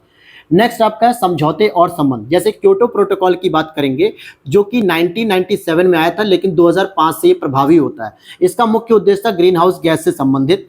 मॉन्ट्रियल प्रोटोकॉल की बात करेंगे जो आपका 1987 में आता है और 1989 में प्रभावी होता है। इसका संबंध था ओजोन परत को सुरक्षित करना। कार्टेजना प्रोटोकॉल आपके बायोसेफ्टी या जैव सुरक्षा समित है। नागोया प्रोटोकॉल आपके आनुवंशिक संसाधनों से संबंधित है। तो ए ऑप्शन करेक्ट हो जाएगा। ब्लू कार्बन किसे कहते हैं दोस्तों? ब्लू कार्बन होता है आपका महासागरों और तटीय पारिस्थितिकी तंत्र के द्वारा प्रग्रहित कार्बन, यानी कि जो स्टोर की जाती है। अब जैसे अगर मैं कहूं कि जो हरे पेड़ पौधे वनस्पतियां होती है, जो सदाबहारी जंगल होते हैं, ये किस प्रकार के कार्बन को एब्जॉर्ब करते हैं? इन्हें ग्रीन कार्बन कहेंगे क्योंकि पेड़ पौधे होते हैं। और जब महासागर में इसी चीज को स्टोर किया था तो उसे ब्लू कार्बन कहते हैं। तो बी ऑप्शन करेक्ट हो जाएगा। क्वेश्चन नंबर 36 है कि बाजार हस्तक्षेप योजना निम्नलिखित में से किस फसल उत्पादों की खरीद से संबंधित है? तो ये आपका हो जाएगा बागवानी उत्पादों से संबंधित है। नेक्स्ट है आपका निम्नलिखित में से कौन सा या वे आधार हैं जिनके द्वारा राज्य व्यक्ति की धार्मिक स्वतंत्रता पर निर्बंध आरोपित कर सकता है? तो आर्टिकल 25A में कहा गया है एक में कि लोक स्वास्थ्य, लोक व्यवस्था, स्वास्थ्य और सदाचार के आधार पर व्यक्ति की धार्मिक स्वतंत्रता को प्रतिबंधित किया जा सकता है। 1, 2, 3। इसी तरीके से आर्टिकल नंबर 19(2) में क्या दिया गया है कि जो आपकी आर्टिकल 19 में दिए गए स्वतंत्रता का अधिकार है उस पर भी प्रतिबंध लगाया जा सकता है। क्वेश्चन नंबर नेक्स्ट है, राष्ट्रपति द्वारा राज्यसभा में जो 12 सदस्यों को मनोनीत किए जाने का प्रावधान है वो किस देश से लिया गया दोस्त? तो उसे लिया गया आयरलैंड के संविधान से। कहां से? आयरलैंड के संविधान से। और क्या लिया गया आयरलैंड के संविधान से? वो लिया गया है आपका DPSP। नेक्स्ट आप देखोगे अनुकूलतम जनसंख्या सिद्धांत के अनुसार अनुकूलतम जनसंख्या कौन सी होती है? भाई सीधी सी बात है कि प्रति व्यक्ति राष्ट्रीय आय जहां पर अधिक होगी वही तो जनसंख्या अच्छी है। अब अगर मान लो जनसंख्या बहुत अधिक हो जाए और वहां की इनकम ही बहुत कम हो लोगों की, तो बोझिल हो जाएंगे, वो देश के ऊपर क्या हो गए? बोझ हो गए। इसीलिए अनुकूलतम जनसंख्या उसे ही माना जाएगा जहां पे उनकी राष्ट्रीय आय और उनकी पर कैपिटा इनकम भी अधिक होनी। नेक्स्ट आपका प्रश्न है, उत्तर प्रदेश में भोंटा मिट्टी कहाँ पाई जाती है? तो ये जो भोंटा मिट्टी होती है विंध्यन या विंध्य पर्वतीय क्षेत्रों में पाई जाती है, जो इसमें आता है। नेक्स्ट अगर हम देखते हैं उद्योग और स्थान की बात करेंगे, जैसे Bharat pump and compressor limited, ये कहाँ पर है? तो नैनी में स्थित है। ट्रांसफार्मर फैक्ट्री आपकी झांसी में स्थित है। कृत्रिम अंग निर्माण लिमिटेड कानपुर में। और डीप फ्रीज मीट प्लांट, यानी कि मीट को जो है कि डीप फ्रीज में रखा जाता है, ये आपके टुंडला में स्थित है। टुंडला किस में आता है दोस्तों? अलीगढ़ में आता है। तो अलीगढ़ भी ऑप्शन आ सकता है, तो डी ऑप्शन हो जाएगा। क्वेश्चन नंबर आपका 42 है, उत्तर प्रदेश के निम्नलिखित किस स्थल से पूर्व पाषाणिक काल से लेकर उत्तर मध्य पाषाणिक काल तक की संस्कृतियों का एक क्रम देखने को मिलता है? ये आपके चौपानी मांडो से मिलता है जो प्रयागराज में आता है, बेलन नदी घाटी के अंतर्गत। हेड काउंट विधि क्या होती है दोस्तों? ये किसको प्रदर्शित करती है? तो इससे पहले ही जो मैंने टेस्ट नंबर 18 कराया था उसमें मैंने आपको हेड काउंट मेथड के बारे में डिटेल से बताया था। तो इसका सही आंसर क्या हो जाएगा? निरपेक्ष गरीबी को मापन करना, अर्थात कि जहां पे न्यूनतम उपभोग आवश्यकताओं को पूरा किया जा रहा है, जैसे रोटी कपड़ा मकान जिसे कहते हैं, शिक्षा स्वास्थ्य वगैरह। लेकिन अगर हम सापेक्ष गरीबी की बात करेंगे ना, या आय संपत्ति के वितरण की स्थिति की बात करेंगे असमानता में, तो वहां पे हम लॉरेंज वक्र और गिनी गुणांक का प्रयोग करते हैं। तो यहां पे हो जाएगा बी ऑप्शन करेक्ट है। नेक्स्ट है आपका नियंत्रक और महालेखा परीक्षक की रिपोर्ट राष्ट्रपति द्वारा संसद के दोनों सदनों के समक्ष प्रस्तुत कराई जाती है और इसके द्वारा किए गए कार्यों पर उचित कार्यवाही करने की जो अंतिम जिम्मेदारी होती है वो किसकी होती है? संसद की होती है। और संसद में कौन? जो लोक लेखा समिति होती है वही इस पे पूरा रिपोर्ट देखती है, जिसमें 22 सदस्य होते हैं, जिसमें 15 सदस्य आपके लोकसभा से आते हैं और 7 सदस्य आपके राज्यसभा से आते हैं। क्वेश्चन नंबर 45 देखेंगे हम लोग। वीडियो अच्छी लग रही है दोस्तों तो लाइक कर देना और अपने दोस्तों के साथ जरूर शेयर करना, टेलीग्राम पे, व्हाट्सएप पे, इंस्टाग्राम पे भी, ताकि और भी स्टूडेंट इससे जुड़ सके हमारे प्लेटफॉर्म से। अर्थ आवर की बात करेंगे तो इसके संदर्भ में कौन सा कथन सही नहीं है? देखिए, प्रतिवर्ष मार्च माह के अंतिम शनिवार को रात 8:30 से 9:30 बजे तक गैर जरूरी विद्युत लाइटें बंद कर दी जाती है, तब इसे सेलिब्रेट किया जाता है। यानी एक तरीके से इसमें विद्युत का बचत करने की बात की जाती है, यानी अर्थ का आवर। ठीक है, 1 घंटा अर्थ के लिए भी सुरक्षित रखो। अब जैसे आपकी इलेक्ट्रिसिटी हो गई, बिजली हो गई, पंखा हो गया, फैन हो गया, तमाम चीजें, तो आप अपना, बहुत सारे लोग क्या करते हैं, इस 1 घंटे में घर की पूरी लाइट काट के रोडों पे टहलते हैं, सड़कों पे टहलते हैं कि 1 घंटा। और सोचो अगर पूरा भारत 1 घंटे, अगर केवल 1 दिन अगर अपनी लाइट खत्म कर बचा लेता है, मतलब कि बंद कर देता पूरा भारत, तो ये मान के चलो अगले 1 महीने के लिए कंजम्पशन पूरा हो जाता अच्छे से। नेक्स्ट है अर्थ आवर 2024 की थीम हमारे एक साझा घर के लिए एकजुट होना, यह थीम थी और इसका प्रारंभ सिडनी में 2009 में किया गया और इसका आयोजन जलवायु परिवर्तन पर अंतर सरकारी पैनल IPCC के द्वारा नहीं होता है बल्कि वर्ल्ड वाइड फंड के द्वारा होता है दोस्तों, WWF के द्वारा होता है। ठीक है, डी ऑप्शन करेक्ट होगा। नेक्स्ट आपकी जनजातियां हैं और मूल निवास के स्थान में पूछा जा रहा है। जैसे अगर आप देखोगे कि लबांडा या लंबाडा ये आपके आंध्र प्रदेश में, कोन्याक जनजाति मैंने कई बार बताया कि अंगामी, रेंगमा, कोन्याक ये कई बार पूछता है, नागालैंड में आती है। मोरिया जनजाति छत्तीसगढ़ में और मीरी जनजाति आपके असम में आती है। तो बी ऑप्शन करेक्ट हो जाएगा। क्वेश्चन नंबर नेक्स्ट है, कृषि रसायनों से होने वाले प्रदूषण को क्या कहा जाता है? इन्हें अबिंदु प्रदूषण कहते हैं, यानी कि नॉन पॉइंट पॉल्यूशन। निम्नलिखित उच्चावच आकृतियों को पश्चिम से पूरब के क्रम में व्यवस्थित करिए। अब यहाँ पर अगर आप देखोगे, सबसे पहले आपको मिलेगी राजपीपला की पहाड़ी, फिर उसके बाद आपको मिलेगी बड़वानी की पहाड़ी, फिर उसके बाद आपको मिलेगी महादेव की पहाड़ी, उसके बाद आपको देखने को मिलेगी मैकाल की पहाड़ी। किसकी पहाड़ी? मैकाल की पहाड़ी। राजपीपला की पहाड़ी आपको गुजरात में देखने को मिल जाएगी, बड़वानी की पहाड़ी आपको एमपी में देखने को मिलेगी, महादेव की पहाड़ी आपको एमपी में देखने को मिलेगी, मैकाल की पहाड़ी आपको छत्तीसगढ़ में। और इस तरीके से पश्चिम से पूरब की डायरेक्शन आप फॉलो कर सकते हो। तो इस आधार पर आपका 1, 4, 2, 3 सही आंसर हो जाएगा। क्वेश्चन नंबर 49 है, निम्नलिखित में से कौन भारत में स्थित सर्वोच्च शिखर है? तो देखिए अब यहां पर ध्यान देना, अगर पूरे हिमालय की पूछी जाए तो वो आपकी हो जाएगी माउंट एवरेस्ट, जिसकी हाइट कितनी है दोस्तों? 8,848 मीटर के आसपास। लेकिन भारत की बात करेंगे तो उसका ऑप्शन होगा K2 गार्डविन ऑस्टिन, जिसकी हाइट कितनी? 8,611 मीटर। अब कुछ लोग के दिमाग में ये आएगा कि सर ये तो पाक ऑक्यूपाइड कश्मीर में अभी है, तो ये भारत का कैसे हिस्सा हो गया? तो ध्यान देना, भारत आज भी पाक ऑक्यूपाइड कश्मीर को भारत का हिस्सा मानता है, क्योंकि हमारा वो आजीवन से रहा है, आज से नहीं हजारों करोड़ों साल से भारत का हिस्सा रहा है। बल्कि पाकिस्तान ने जबरदस्ती उस पर अपना कब्जा कर रखा है, ठीक है। लेकिन इसका मतलब ये नहीं हो गया ना कि हमने लीगल रूप से जो है कि पाकिस्तान को दे दिया। वो आज भी हमारा है, कल भी था और आगे भी रहेगा, ठीक है। तो इसकी K2 जो है कि सेकंड ऑप्शन आएगा। कंचनजंगा आपकी पूरे हिमालय की थर्ड चोटी मानी जाती है, जो कि 8,586 मीटर के आसपास होती है। और नामचा बरवा नंगा पर्वत की बात करें तो ये भारत के हिस्से, नामचा बरवा आपको अरुणाचल प्रदेश में मिलेगा, नंगा पर्वत आपको लद्दाख में देखने को मिलेगा, जो पाकिस्तान की तरफ रास्ता जाता है। लेकिन यहाँ पे जो सबसे शिखर पूछा जा रहा है तो ये हो जाएगा आपका Godwin Austin, A option correct हो जाएगा। अब आते हैं कोरियलिस बल के संदर्भ में कौन सा कथन असत्य है? पृथ्वी के घूर्णन से उत्पन्न आभासी बल जो उत्तरी गोलार्ध में गतिमान चीजों को अपने दाहिने ओर विक्षेपित करता है। बिल्कुल भाई, नॉर्थ गोलार्ध में क्या करता है? अपने दाहिने ओर विक्षेपित कर देता है, तो पहला तो सही है। दक्षिणी गोलार्ध में यह गतिमान चीजों को अपने बाईं ओर विक्षेपित करता है, यह भी सही है। और विषुवत वृत्त पर यह बल गतिमान चीजों को पृथ्वी से 90 डिग्री पर विक्षेपित करता है। तो भाई 90 डिग्री तो छोड़ो, विषुवत रेखा पे ये 0 होता है, इसकी वैल्यू क्या होती है? 0 होती है। जबकि 90 डिग्री पे अगर जाओगे नॉर्थ पे, नॉर्थ पोल या साउथ पोल पे, तो वहां पे ये मैक्सिमम हो जाता है। तो कोरियलिस बल जब विषुवत रेखा पे होता ही नहीं है, नगण्य होता या 0 होता है, तो वहां पे वो किसी भी हवा को घुमा नहीं सकता, इसीलिए सी वाला गलत हो गया। आगे देखिए, इस बल से मध्य अक्षांशीय चक्रवातों, हरिकेन और प्रति चक्रवातों जैसी मौसमी परिघटनाओं के प्रवाह की दिशा निर्धारित होती है। यह बात बिल्कुल सही है, तो सी वाला यहाँ पे गलत हो जाएगा। अब चलते हैं सुनामी के बारे में देख लेते हैं भैया।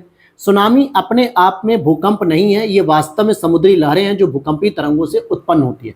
बिल्कुल सही बात है, जब भूकंपी तरंगें उत्पन्न होती हैं तो वहां पे समुद्र के ऊपर जो पानी होता है वो हिलता है, जिससे हम लोग क्या कहते हैं? समुद्री लहरें कहते हैं। सुनामी का प्रभाव तभी पड़ेगा जब भूकंप का अधिकेंद्र समुद्री अधस्थल पर हो, भूकंप की तीव्रता बहुत अधिक हो। अब ऐसा नहीं है कि महाद्वीप के नीचे जो है कि कोई भूकंप आ गया और आप सोचो कि समुद्र हिल जाए। भाई समुद्र के नीचे जब भूकंप आएगा ना, जब वहां पे, तभी तो सुनामी आएगी, जब वहां का पानी हिलेगा, ठीक है। तो इसीलिए 1 और 2 दोनों सही हो जाएंगे। नेक्स्ट आपके बारे में बात करेंगे, क्वेश्चन की 52 के बारे में बात करेंगे। तो 52 नंबर का जो क्वेश्चन है, क्या कह रहा है कि कौन सा कथन सत्य है? तो देखिए सही कौन सा कथन होगा, तो यहां लिखा है कि सर्वोच्च लवणता वाला महासागर अटलांटिक महासागर होता है। अगर मैं सबसे कम की बात करूं तो प्रशांत महासागर देखने को मिलेगा। फिर उसके बाद अगर मैं बात करता हूं तो भूमध्य सागर देखने को मिलेगा, उससे थोड़ा सा अधिक। अगर मैं हिंद महासागर की बात करूं तो ये सबसे ज़्यादा हो जाएगा, और अटलांटिक उससे भी ज़्यादा हो जाएगा। क्योंकि ये मैंने कॉन्सेप्ट जियोग्राफी में पढ़ाया था कि जो भी समुद्र या सागर अगर स्थल खंड से घिरा हुआ है तो वो ज़्यादा जो है कि लवणता और तापमान अंतर प्रदर्शित करेगा। और आपको पता है अटलांटिक महासागर यूरोप और अमेरिका दोनों के बीच में घिरा हुआ है, कुछ एस आकार के डिजाइन में है, तो इसलिए यहाँ पे दोनों तरफ से स्थल खंड होने की वजह से इसको ज़्यादा प्रभावित किया जाता है। तो डी ऑप्शन यहाँ पे सही है। क्वेश्चन नंबर 53 की बात करेंगे। निम्नलिखित आयोगों में से किसका गठन 1575 में आपातकाल के प्रभावों की जांच के लिए किया गया था? तो ये हो जाएगा आपका शाह आयोग। क्या था? शाह आयोग। अभी आपातकाल के लिए वर्तमान सरकार ने एक दिवस घोषित किया गया है 25 जून के लिए, कि 25 जून को जब आपातकाल लगाया गया था तो उसे हत्या दिवस कहा जाता है, ठीक है। हत्या दिवस की संज्ञा दी गई। अब क्या होगा, एग्जामिनर इसे उठा के रख देगा आपके एग्जाम में और आप कंफ्यूज रहोगे। अब यहाँ पे अगर आप देखो कि सरकारी आयोग 1983 में आई थी, केंद्र राज्य संबंध से संबंधित। सिंघवी आयोग की बात करेंगे तो ये 1986 में गठित होती है, जो कि पंचायती राज्यों के संवैधानिक मान्यता की बात करती है, और शाह आयोग आपको बता ही दिया। आगे देखते हैं, यदि दो समतल दर्पण 30 डिग्री कोण पर झुके हों तो उनके मध्य में रखी कोई वस्तु कितने प्रतिबिंब बनाएगी, तो यहाँ पे 11 प्रतिबिंब बना देगी। नेक्स्ट है आपका इस्पात केंद्र, और यहाँ पे उसके लौह अयस्क की आपूर्ति कहाँ कहाँ से होती है। जैसे भिलाई की बात करें, भिलाई आपके छत्तीसगढ़ में है, लेकिन यहाँ पे झारखंड में स्थित डल्ली राजहरा से लौह अयस्क की आपूर्ति होती है। भद्रावती जो कि आपके कर्नाटक में है, यहाँ पर केमानगुंडी जो कि आंध्र प्रदेश के अंतर्गत आता है, यहाँ से लौह अयस्क की आपूर्ति होती है। जमशेदपुर जो आपका झारखंड में है, यहाँ पे ओडिशा में स्थित गुरु महिसानी से आता है। राउरकेला ये आपके ओडिशा में, लेकिन यहाँ पे क्योंझर से आपको देखने को मिल जाता है लौह अयस्क की आपूर्ति क्षेत्र। तो इस आधार पे आपका सी ऑप्शन करेक्ट हो जाएगा। क्वेश्चन नंबर नेक्स्ट देखते हैं यहाँ पर, निम्नलिखित में से किस ग्रंथ में पश्चिमी जगत को भारत से निर्यात की जाने वाली वस्तुओं की प्रथम विस्तृत सूची प्राप्त होती है, तो पेरिप्लस ऑफ द इरिथ्रियन सी बहुत ही इंपॉर्टेंट पुस्तक है, लेकिन एक चीज बस इसकी दिक्कत है कि इसका कोई लेखक ही नहीं है, मतलब इसका लेखक मिलता ही नहीं है, अज्ञात है, खोया हुआ है, पता नहीं कहाँ गायब हो गया। क्वेश्चन नंबर नेक्स्ट आप देखेंगे, चिश्ती संप्रदाय के निम्नलिखित संतों को पहले से बाद के क्रम में लगाओ। तो सबसे पहले आपको देखने को मिलेंगे बाबा फरीद। बाबा फरीद के एक शिष्य होते हैं शेख निजामुद्दीन औलिया, उनके बाद आते हैं शेख नसरुद्दीन चिराग दहली, और सबसे लास्ट में आते हैं सैयद मोहम्मद गेसू दराज। तो ये हो जाएंगे आपके 4 ऑप्शन। किस समकालीन ब्रिटिश सांसद ने 1857 के विद्रोह को राष्ट्रीय उदय की संज्ञा दी थी, तो ये आपके डिज़रायली थे, बेंजामिन डिज़रायली।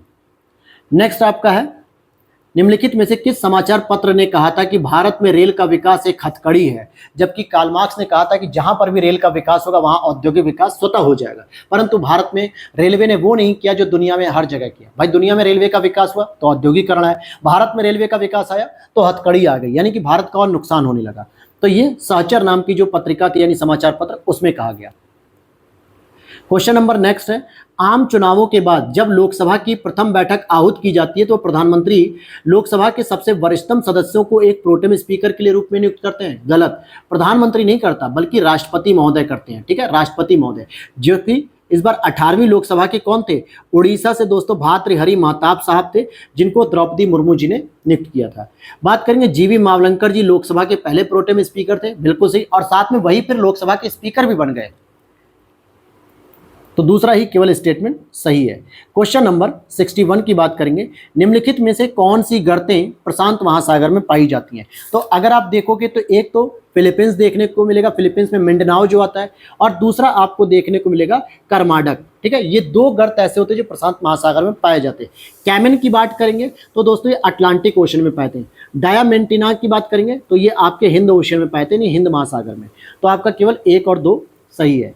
अगला प्रश्न है यहाँ पे पूछा जा रहा है, एल नीनो इक्वाडोर एवं पेरू तट के साथ साथ सामुद्रिक सतह पर कभी कभी गर्म पानी के प्रवाह की एक परिघटना है जो सामान्यतः क्रिसमस के आसपास घटित होती है, यानी कि 25 दिसंबर के आसपास, तथा कुछ सप्ताह से कुछ वर्ष या कुछ महीनों तक बनी रहती है। तो पहला स्टेटमेंट बिल्कुल सही है।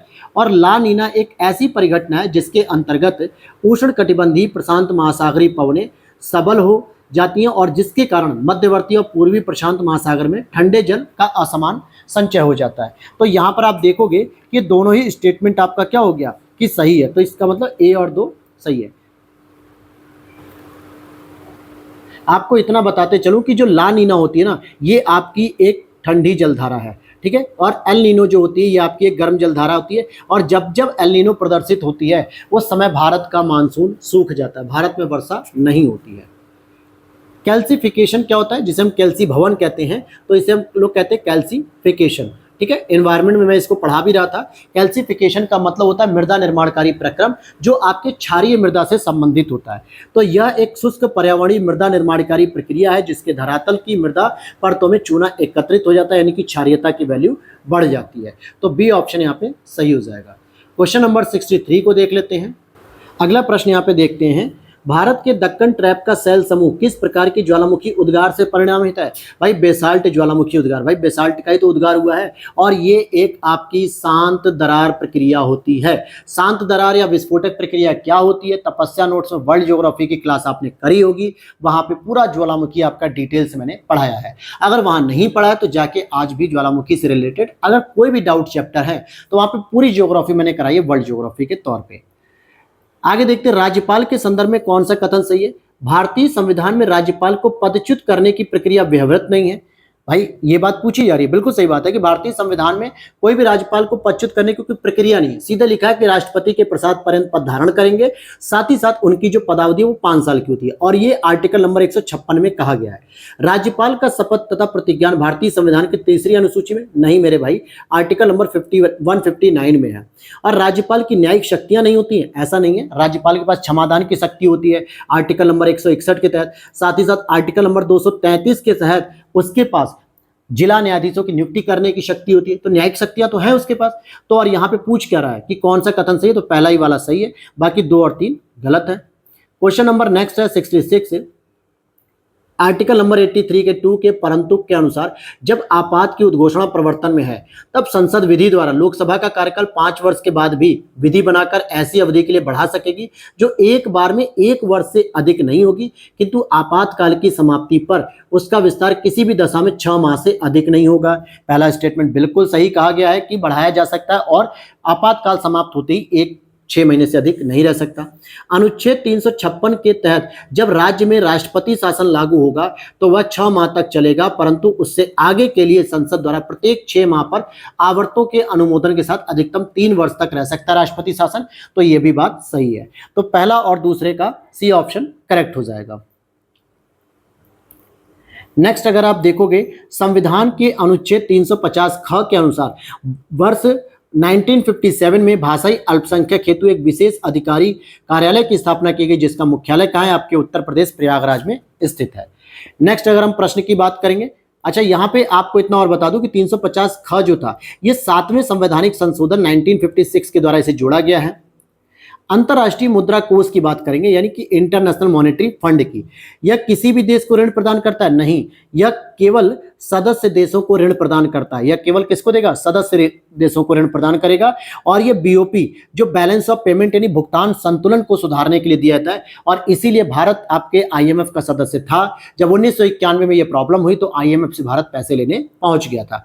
आईएमएफ की स्थापना आपके 1945 में की गई थी और साथ ही साथ इसका जो हेडक्वार्टर है वो दोस्तों वॉशिंगटन डीसी में स्थित है। क्वेश्चन नंबर नेक्स्ट देखते हैं 69 की बात करते हैं। चिकित्सा की निम्नलिखित पद्धतियों पर विचार कीजिए। आयुर्वेद, योग, होम्योपैथी, प्राकृतिक चिकित्सा। तो किन्हें भारत की चिकित्सा पद्धति में शामिल किया गया? तो देखो आयुष मंत्रालय के द्वारा ये 6 प्रकार की पद्धति दी गई, जिसमें 4 तो ये हो गई, तो इसमें 4 पद्धति तो ये भी मानी जाती है। साथ ही साथ इसमें आप जोड़ सकते हो यूनानी को भी और सिद्ध को भी, सिद्ध भी जो हमारी प्राकृतिक परंपरा है उसको। तो ये 6 प्रकार की पद्धति, तो यहाँ पे डी ऑप्शन सही हो जाएगा। 70 नंबर का प्रश्न है, ताप विद्युत संयंत्रों में कोयले के दहन से किनका उत्सर्जन होता है? तो सल्फर के ऑक्साइड, पार्टिकुलेट मैटर, पारा, इन सभी का उत्सर्जन होता है मेरे दोस्त। अगला प्रश्न है आपके एसडीजी के बारे में, क्योंकि 2022 2023 प्रश्न पूछा गया एसडीजी, तो 2024 भी पूछेगा। हालांकि 2022 और 23 में तो सेम पूछ लिया गया, तो हो सकता है 2024 में थोड़ा बहुत बदल दे। देखोगे सतत विकास लक्ष्य यहाँ पे कह रहा है कि बेमेल युग्म खोजना है, तो आप देखोगे कि केवल पहले वाले तो सही है भैया, क्या नहीं, पहला वाला गलत है। एसडीजी जो 13 है ना, ये सीधे कहता है क्लाइमेट चेंज से संबंधित, यानी कि क्लाइमेट एक्शन, जो जलवायु परिवर्तन है या जलवायु से संबंधित जो क्रिया है उसके बारे में बात करता है।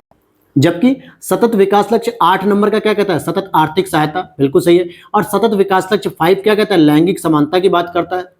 और आपका जो सतत विकास लक्ष्य 12 है, ये मरुस्थलीकरण नहीं बल्कि कहता है सतत उपभोग एवं उत्पादन, यानी कि सस्टेनेबल कंजम्पशन एंड प्रोडक्शन की बात करता है। तो यहाँ पे 1 और 4 गलत है। लेकिन अगर मैं बात करूं समुद्री संसाधन, या फिर आप इसको कह सकते हो कि एसडीजी 14 जो इससे संबंधित है कि लाइफ बिलो वाटर, यानी कि पानी के नीचे जो जीवन है, समुद्री संसाधन है, उनके ऊपर बात करेंगे। मरुस्थलीकरण को रोकना या फिर लाइफ ऑन लैंड की बात करें, जमीन पर जीवन, तो ये एसडीजी 15 हो जाएगा। तो यहाँ पे सी ऑप्शन सही हो जाएगा। अब हमारा अगला प्रश्न रहेगा जो क्वेश्चन नंबर 72, निम्नलिखित में से किसे अम्ब्रेला कानून कहा जाता है? तो ये आपका पर्यावरण संरक्षण अधिनियम कहा जाता है। 1986 को अम्ब्रेला कानून कहा जाता है। नेक्स्ट है, निम्नलिखित में से कौन नवीकरणीय ऊर्जा का स्रोत नहीं है? देखिए, बायोगैस है, कचरे से उत्पादित ऊर्जा है जिसको हम वेस्ट टू एनर्जी कहते हैं, ज्वारीय ऊर्जा भी। लेकिन कोयला क्या है दोस्तों? ये अनवीकरणीय ऊर्जा है, यानी कि जीवाश्मिक ऊर्जा है। तो यहाँ पे पूछ रहा है कौन सा नहीं है, तो केवल बी वाला हो जाएगा, अर्थात कि सेकंड वाला। निम्नलिखित में से कौन सा, निम्नलिखित द्रव में कौन सा गुण नहीं पाया था? तो देखो, द्रव में क्या होता है? पृष्ठ तनाव भी पाया था, केशिकात्व भी पाया था, श्यानता भी, लेकिन प्रत्यास्था गुण नहीं पाया था। क्योंकि प्रत्यास्था सामान्यतः क्या होता है? बाहरी बल लगने से होने वाला जो परिवर्तन होता है ना, उसका विरोध करता है, और जैसे बल हटा लोगे वो उसी वापस अवस्था में आ जाता है। जैसे रबर बैंड को आप देखोगे, अगर आप हाथ में पकड़ के खींचोगे तो उसका विरोध करता है, जैसे आप छोड़ोगे रबर जो है, रबर बैंड, वो अपनी पुरानी स्थिति में वापस आ जाता है। अब यहां पर बात करेंगे हम अगले प्रश्न की ओर, 75 में, संविधान की उद्देशिका के संदर्भ में कौन सा कथन सही नहीं है? तो देखिए, 13 दिसंबर 1946 को जवाहरलाल नेहरू जी के द्वारा उद्देश्य प्रस्ताव को प्रस्तुत किया गया था, बिल्कुल सही, जिसको 22 जनवरी 1947 को अप्रूवल दे दिया गया। ठीक है। उद्देशिका की प्रकृति न्याय योग्य नहीं मेरे भाई। अगर उद्देशिका के जो गुण है, जो विचार है, अगर लागू नहीं हो रहा है तो आप न्यायालय में नहीं जा सकते हो, अर्थात ये न्याय योग्य नहीं है, बल्कि अवाद योग्य इसे कहोगे। ठीक है, कि आप इसके लिए कोर्ट में नहीं जा सकते हो। तो बी वाला गलत हो गया। उद्देशिका की भाषा ऑस्ट्रेलिया से ली गई और उद्देशिका का विचार अमेरिकी संविधान से, तो ये भी सही है, बी वाला केवल गलत हो गया। अब यहाँ पर क्वेश्चन नंबर 76 देखते हैं। एक्ट के बारे में 1793 यानी कि 1793 के चार्टर एक्ट से नियंत्रण बोर्ड के सदस्यों का वेतन भारतीय कोष से देने का प्रावधान किया गया। 1833 के चार्टर एक्ट से एक विधि आयोग का गठन किया गया, जिसमें लॉर्ड मैकाले को गठित किया गया था 1834 में। ठीक है। और 1853 के चार्टर से भारतीयों का पहली बार जो है कि प्रतिनिधि संस्था में प्रारंभ होता है, जिसमें 3 लोगों को नहीं भारत में प्रतिनिधि संस्था का आरंभ हो जाता है। और साथ ही साथ करेंगे 1861 के परिषदीय अधिनियम। नहीं, यहां पर देखिए दोस्तों, थोड़ा सा गलत हो रहा है। 1853 में क्या होगा? पंजाब के लिए उपराज्यपाल का प्रावधान। और 1861 वाले में भारतीयों की प्रतिनिधि जो है कि संस्था में आरंभ हो जाता है, जिसमें बनारस के राजा, पटियाला के राजा और सर दिनकर राव को नॉमिनेट किया था लॉर्ड कैनिंग के द्वारा।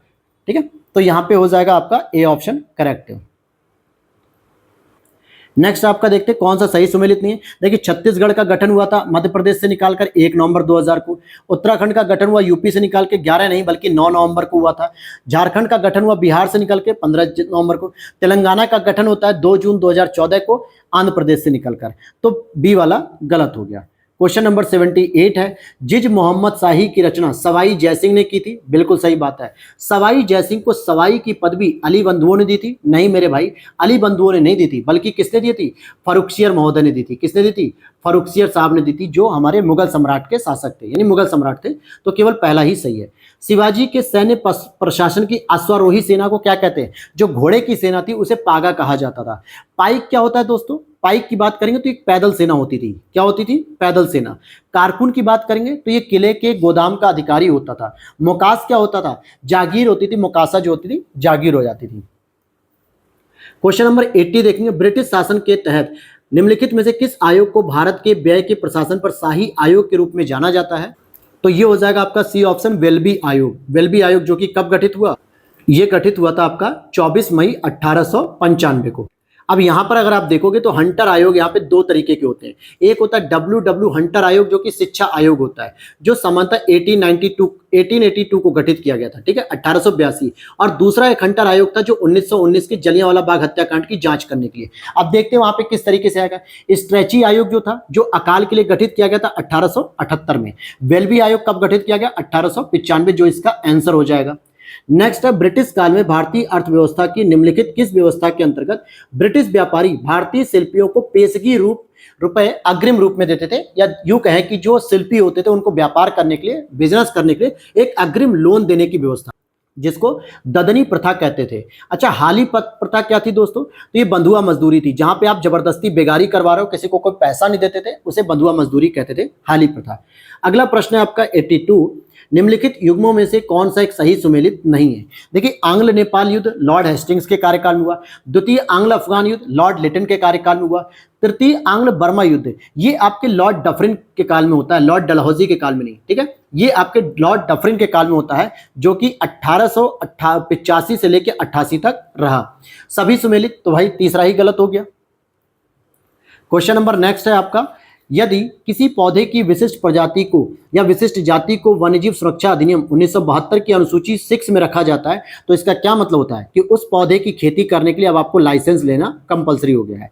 नेक्स्ट आप देखोगे कृषि के प्रकार हैं जो भारत के विभिन्न भागों में किस नाम से जाते हैं। जैसे झूम खेती नॉर्थ ईस्ट में बोला जाता है, बत्रा खेती आपके आंध्र प्रदेश में नहीं दोस्तों, ये आपके दक्षिण पूर्वी राजस्थान में बोला जाता है।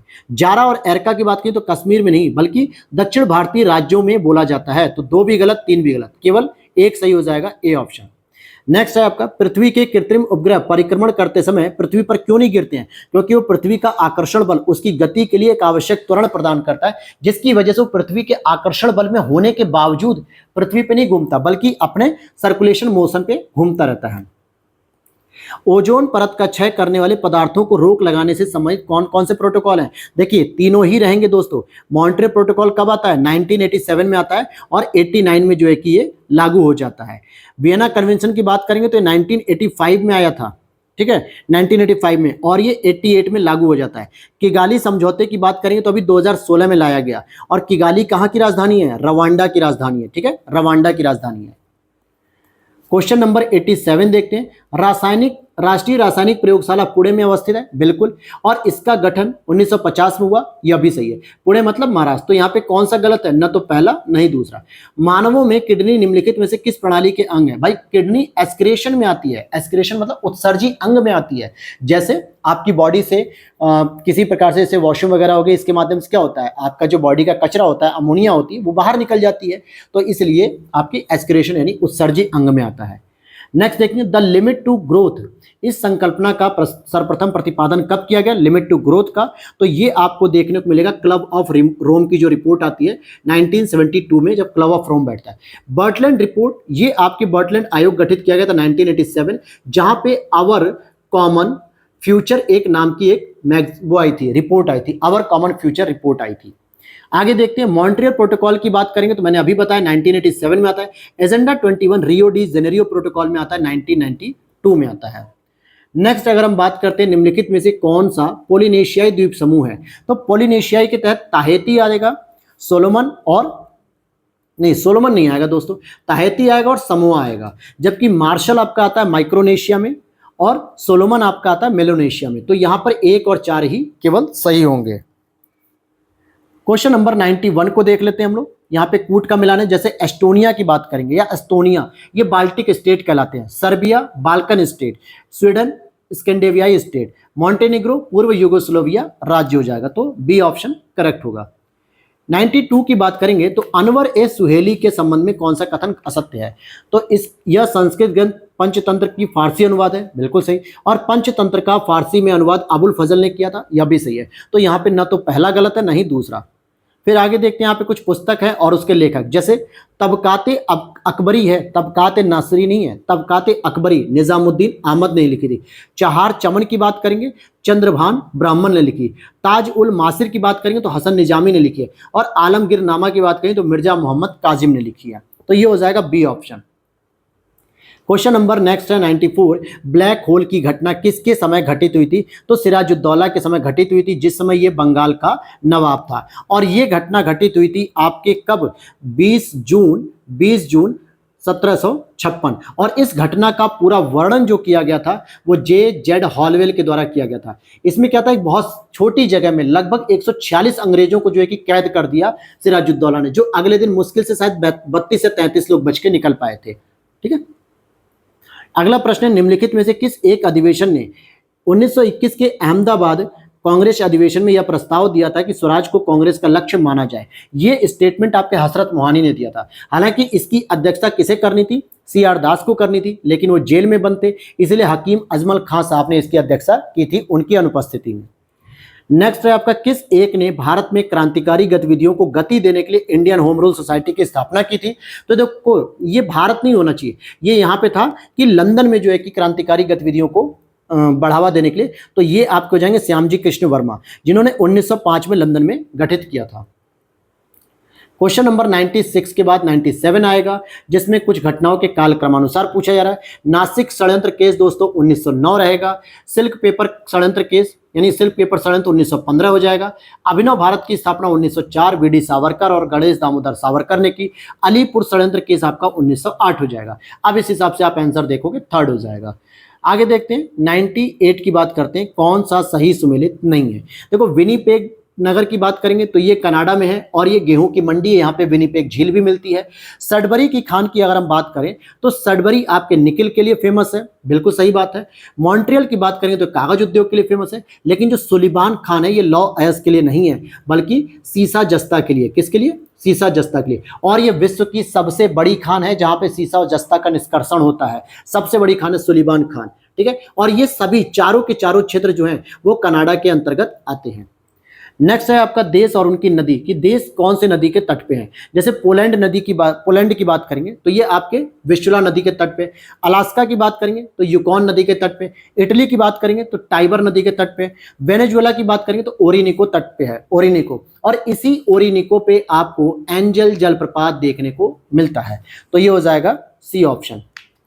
क्वेश्चन नंबर 100 है आपका, निम्नलिखित में से कौन सा एक अफ्रीका महाद्वीप का एकमात्र अल्पाइन मोड़दार पर्वत है, नवीन मोड़दार पर्वत है, जिसको एटलस पर्वत भी कहा जाता है, जो आपके मोरक्को, अल्जीरिया और ट्यूनीशिया में विस्तारित है। मोरक्को, अल्जीरिया, ट्यूनीशिया में विस्तारित है। इसकी सर्वोच्च चोटी की अगर हम बात करते हैं दोस्तों तो माउंट टॉबकल इसकी सर्वोच्च चोटी है। लेकिन अगर मैं पूरे अफ्रीका की सबसे ऊंची चोटी की बात करूं तो तंजानिया में स्थित माउंट किलिमंजारो हो जाएगी। तो दोनों बातें समझ में आ गई होंगी। अगला प्रश्न है, निम्नलिखित में से कौन सा एक संयुक्त राज्य अमेरिका के उत्तर पूर्वी क्षेत्र रस्ट बाउल के संबंध में सत्य कथन है। तो यहाँ पे हो जाएगा कि यह लौह उत्पादन के लिए एक बहुत ही प्रसिद्ध आर्थिक क्षेत्र भी है। वह सीमित क्षेत्र जहां स्थल मंडल, जल मंडल और वायुमंडल एक दूसरे के संपर्क में आते हैं, इसे बायोस्फीयर रिजर्व कहते हैं, जो कि जैव मंडल है। भारत में टोटल 18 बायोस्फीयर रिजर्व हैं, जिसमें से यूनेस्को के अंतर्गत जो प्रोग्राम चलाया जाता है मैन इन बायोस्फीयर रिजर्व का, उसमें 12 शामिल हो चुकी हैं। अगला प्रश्न है, मैक आर्थर नदी, सिगार लेक, ईगल पॉइंट, ये सभी यूरेनियम उत्पादन क्षेत्र हैं, जो कि किस देश में स्थित हैं? तो ये आपको देखने को मिलेंगे कनाडा के अंतर्गत, ठीक है। और बात करते हैं, निम्नलिखित में से कौन सा सही सुमेलित नहीं। जनजातियां और संबंध, जैसे एटा की बात करेंगे तो ये फिलीपींस में होती है। आइनू दोस्तों, आइनू की बात करेंगे तो चीन में नहीं होती बल्कि जापान में होती है, और इसको एनू भी कह दिया जाता है कभी कभी, ठीक है। फिल्लाह की बात करेंगे मिस्र, यूइत की बात करेंगे तो साइबेरिया, तो बी वाला गलत हो गया। नेक्स्ट आपका बात करेंगे कि कौन सा एक लघु प्लेट है, कौन सा एक लघु प्लेट है। देखो प्रशांत महासागरीय प्लेट व्यापक होती है, यूरेशियाई प्लेट, अंटार्कटिक प्लेट, ये सब मैंने पढ़ा है। लेकिन यहाँ पे देखो कि नजका प्लेट एक छोटी प्लेट है, नजका हो गई, अरेबियन प्लेट हो गई, फिलिपाइन प्लेट हो गई, ये सभी छोटी छोटी प्लेटें हैं। नेक्स्ट है प्रवास का गुरुत्व मॉडल यानी ग्रेविटी मॉडल किसने प्रतिपादित किया? तो रायली ने प्रतिपादित किया। नेक्स्ट बात करेंगे, निम्नलिखित में से कौन सी वायुमंडलीय परत जैविक क्रियाओं के लिए सबसे महत्वपूर्ण है भैया? तो जैविक क्रिया वायुमंडलीय परत में कौन सी? क्षोभमंडल के अंतर्गत ही तो होगी। जैविक क्रिया तभी तो होगी जब वर्षा, धूप, पानी, हवा, तूफान सब मिलेगा, और ये सारी घटनाएं क्षोभमंडल में होती हैं। तो ये हो गया। नेक्स्ट अगर देखोगे 108 नंबर पे, विश्व का सबसे लंबा ट्रांस साइबेरियन रेल मार्ग किसको जोड़ता है? जो रसिया में है, व्लादिवोस्तोक से सेंट पीटर्सबर्ग को जोड़ता है। व्लादिवोस्तोक आपको प्रशांत महासागर के तट पे मिलेगा, जबकि सेंट पीटर्सबर्ग यूरोप के अंतर्गत आता है, बाल्टिक देशों से घिरा हुआ है, और ये यूरोप का रसिया का हिस्सा माना जाता है। तो ये हो जाएगा आपका। फिर और देखते हैं, पृथ्वी के महासागरीय तल पर दो प्रत्यक्ष ज्वारों के मध्य 52 मिनट का विलंब का कारण क्या है? तो इसमें एक कारण होता है कि पृथ्वी अपना घूर्णन करती है, दूसरा चंद्रमा का परिक्रमण। ये दोनों ही साथ साथ करते हैं, इसीलिए जो है कि क्या हो गया, इसकी वजह से 52 मिनट का विलंब देखने को मिलता है। नेक्स्ट आप देखोगे, बिग इंच पाइपलाइन द्वारा किसका परिवहन किया जाता है? तो इसका पेट्रोलियम का परिवहन किया जाता है, और सामान्यतः ये मैक्सिको की खाड़ी, मैंने आपको बताया था, याद होगा, फ्लोरिडा के नीचे मैक्सिको की खाड़ी, वहां से अमेरिका के उत्तर पूर्वी राज्यों तक तेल पहुंचाया जाता है पेट्रोलियम का, क्रूड ऑयल के तौर पे, इसीलिए बिग इंच पाइपलाइन का प्रयोग किया जाता है। निम्नलिखित गर्तों में से कौन एक अटलांटिक महासागर में स्थित नहीं है? तो अटलांटिक में देखो प्यूर्टो रिको है, हैती के पास आपको पता होगा प्यूर्टो रिको, रोमांचे गर्त और सैंडविच गर्त। बल्कि एल्यूशियन गर्त की बात अगर मैं करूं तो ये आपको नॉर्थ पैसिफिक ओशन में देखने को मिलेगा, एल्यूशियन गर्त। क्वेश्चन नंबर नेक्स्ट है 112, यहाँ पे क्षेत्र है और उनके स्थानांतरित कृषि जो होती है उसके नाम पूछ रहा है। जैसे वियतनाम में झूम खेती को रे कहते हैं, म्यांमार में तुंगिया कहते हैं, ब्राजील में रोका कहते हैं, थाईलैंड में तमराई कहते हैं। तो 1 2 3 4 सही है। नेक्स्ट आपका है निम्नलिखित रेगिस्तान पर विचार कीजिए और उन्हें उनके आकार के बढ़ते क्रम में लिखना है। तो पहले सबसे छोटे वाले को उठा लो। सबसे छोटा वाला कौन होगा? गोबी मरुस्थल हो जाएगा, जो कहाँ पे? मंगोलिया में पाया था गोबी मरुस्थल। ठीक है। इसके बाद कौन सा आएगा? अरेबियन मरुस्थल आएगा। इसके बाद ग्रेट ऑस्ट्रेलियन मरुस्थल आएगा, जो कि ऑस्ट्रेलिया में होता है। फिर सबसे बड़ा आपके अफ्रीका कॉन्टिनेंट में सहारा मरुस्थल पाया जाता है। तो सी ऑप्शन हो जाएगा। नेक्स्ट है स्थान और जनजाति, तो कौन सा सही सुमेलित नहीं है? साइबेरिया में आपको रातार मिलेगी, तारिम बेसिन में आपको उइघर मिलेगी, न्यूजीलैंड में आपको माओरी मिलेगी। लेकिन एनु अभी हमने पढ़ा ऑस्ट्रेलिया में नहीं, बल्कि ये तो जापान में पाई जाती है। अभी हमने पढ़ा कि एनु कहाँ पाई थी? जापान में। निम्नलिखित में से कौन सी खरीफ की फसल नहीं है? खरीफ की फसल मई जून में बोई जाती है, अक्टूबर नवंबर में काट ली जाती है। जैसे कपास, धान, धान के बाद सोयाबीन और गन्ना भी इसी में आता है। लेकिन सरसों जो कि आलू के साथ बोई जाती है, जो सामान्यतः अक्टूबर नवंबर में बोई जाती है और मार्च अप्रैल में काटी जाती है। तो सरसों आपकी खरीफ की फसल नहीं है, बल्कि ये आपकी रबी की फसल है। नेक्स्ट हम देखते हैं 116 नंबर पे। यहां पे आपको मिलान करना है कि सबसे ऊंची चोटी की अगर हम बात करते हैं तो क्या है सबसे ऊंची चोटी? तो देखो, तमिलनाडु की तो हो जाएगी भाई दोदा बेट्टा, राजस्थान की हो जाएगी गुरु शिखर, नागालैंड की हो जाएगी सारामती, मध्य प्रदेश की हो जाएगी धूपगढ़। तो ए ऑप्शन करेक्ट हो जाएगा। लॉ एस के लिए विश्व प्रसिद्ध बराम जादा, ठीक है, लॉ एस के लिए प्रसिद्ध क्षेत्र बराम जादा समूह पाया जाता है। हराम ज्यादा नहीं, बराम ज्यादा पढ़ना है। ठीक है। ओडिशा, जो कि क्योंझर जिले में आता है। यहाँ पे क्षेत्र और उद्योग, जैसे नेपानगर बहुत फेमस है एमपी का अखबारी कागज के लिए, कोयम्बटूर आपके सूती वस्त्र मिलों के लिए है, डल्ला ये आपके डल्ला और चुर्क जो सीमेंट इंडस्ट्री है सोनभद्र में, रानीपेट जो कि तमिलनाडु में उर्वरक। सबसे पहले 1906 में दोस्तों तमिलनाडु के अंतर्गत ही भारत का पहला उर्वरक कारखाना स्थापित किया गया रानीपेट में 1906 में। तो ये हो जाएगा आपका डी ऑप्शन। नेक्स्ट आपका है निम्नलिखित नदी सहायक नदी युग्मों में से कौन सा एक सही सुमेलित नहीं है? देखिए, महानदी की सहायक नदी तेल हो गई, ठीक है, ईब हो गई, हसदेव हो गई, शिवनाथ हो गई, ये सभी इसकी सहायक नदी है।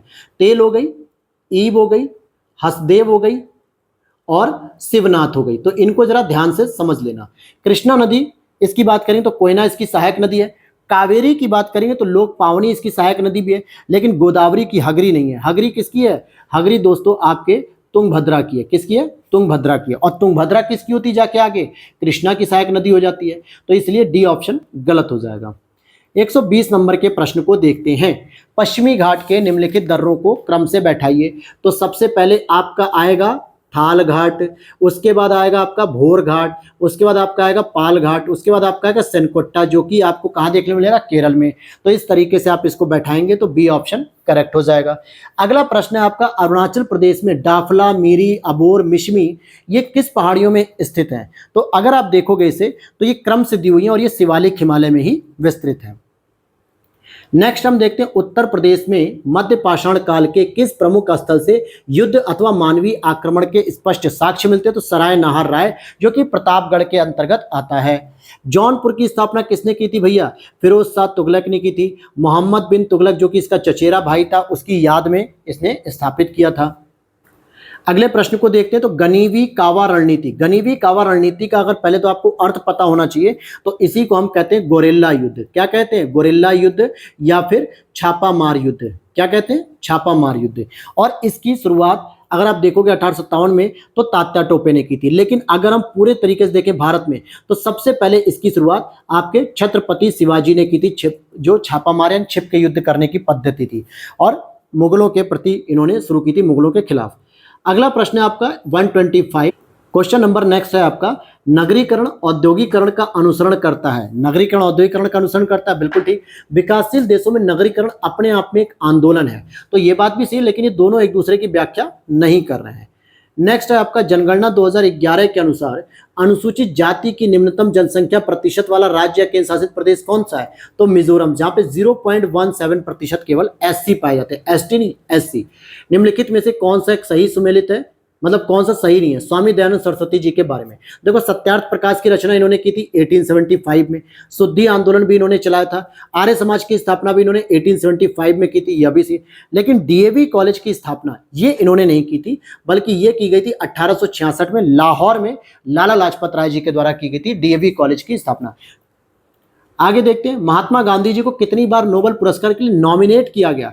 तो दोस्तों 5 बार नॉमिनेट किया गया, लेकिन दुर्भाग्य ये रहा कि महात्मा गांधी जैसी पर्सनैलिटी को एक बार भी नोबेल के लिए फाइनली चूज नहीं किया गया, मतलब उन्हें नोबेल प्राइज मिला ही नहीं है।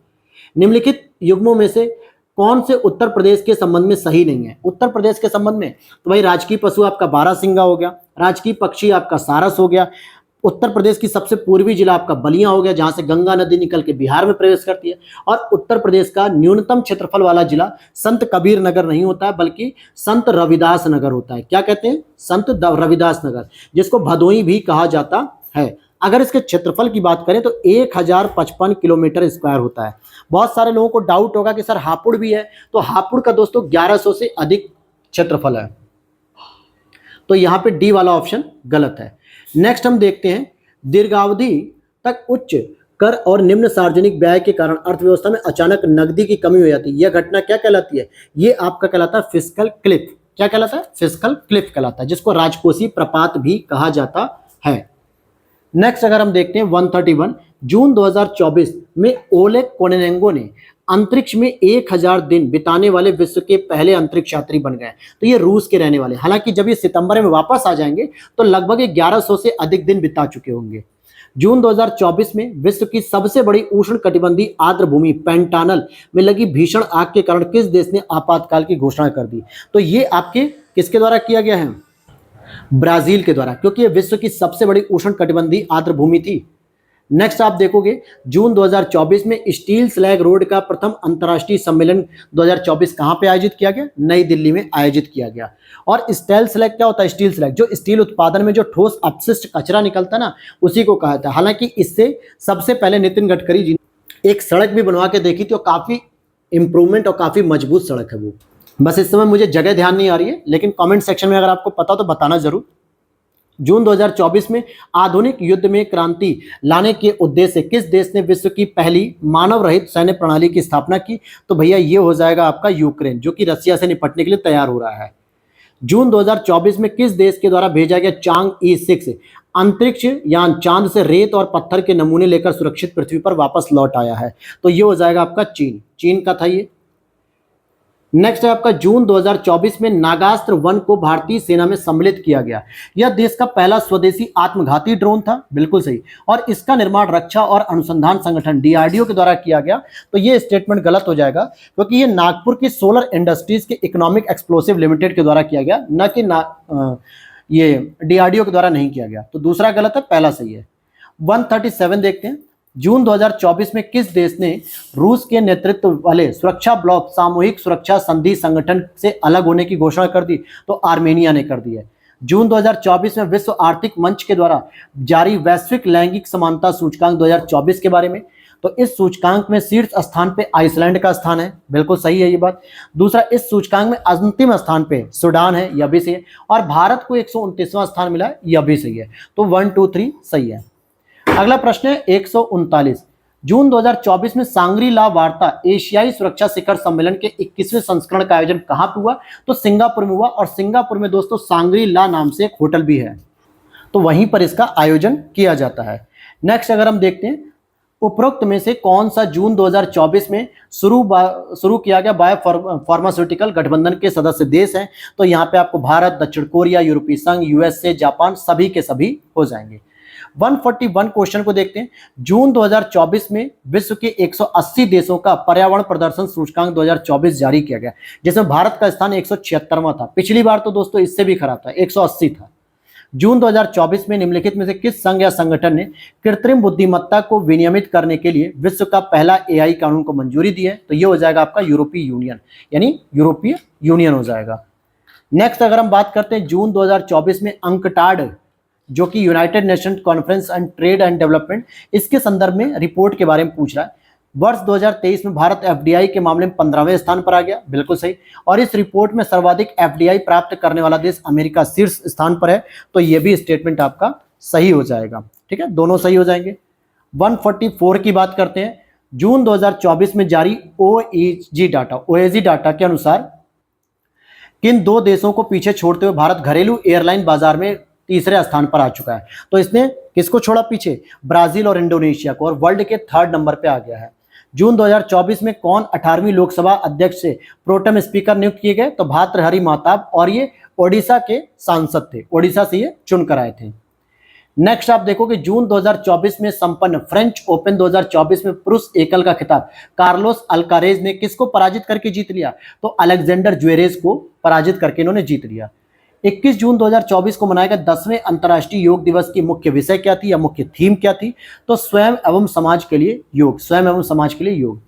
19 जून मतलब जून 2024 में निम्नलिखित में से कौन से देश के 30वें थल सेना अध्यक्ष नियुक्त किए गए? तो लेफ्टिनेंट जनरल उपेंद्र द्विवेदी, जो कि मनोज पांडे की जगह आते हैं, मनोज पांडे का इन्होंने स्थान लिया है। और अब हम चलते हैं नेक्स्ट क्वेश्चन पे। जून 2024 के निम्नलिखित में से किसे जेंस स्टोल्टेनबर्ग के स्थान पे नाटो का नया महासचिव नियुक्त किया गया? तो मार्क रूटे को। और मार्क रूटे वर्तमान में दोस्तों नीदरलैंड के प्रधानमंत्री भी हैं, ध्यान देना। और जेंस स्टोल्टेनबर्ग कौन है? जो नाटो के पूर्व महासचिव थे। अब चलते हैं हम अपने लास्ट क्वेश्चन पे। वीडियो अच्छी लगी तो लाइक कर देना और चैनल पे पहली बार सब्सक्राइब कर लेना। टोटल 19 टेस्ट हमारे कंप्लीट हो रहे हैं। कल या परसों मैं आपको 20 टेस्ट कराऊंगा, फिर उसके बाद आगे 10 और 12 टेस्ट और कराने वाला हूं, जिसमें यूथ पब्लिकेशन की प्रैक्टिस सेट करेंगे हम लोग। साथ ही साथ हम लोग यूपीपीसीएस की जो मेंस एग्जाम है उसे भी कवर करेंगे, जो आपका 2012 से 2017 तक ऑब्जेक्टिव रहता था। तो टेस्ट की तैयारी इतनी बेहतर करा दूंगा कि आपको कोई भी डाउट नहीं होगा प्रीलिम्स निकालने में।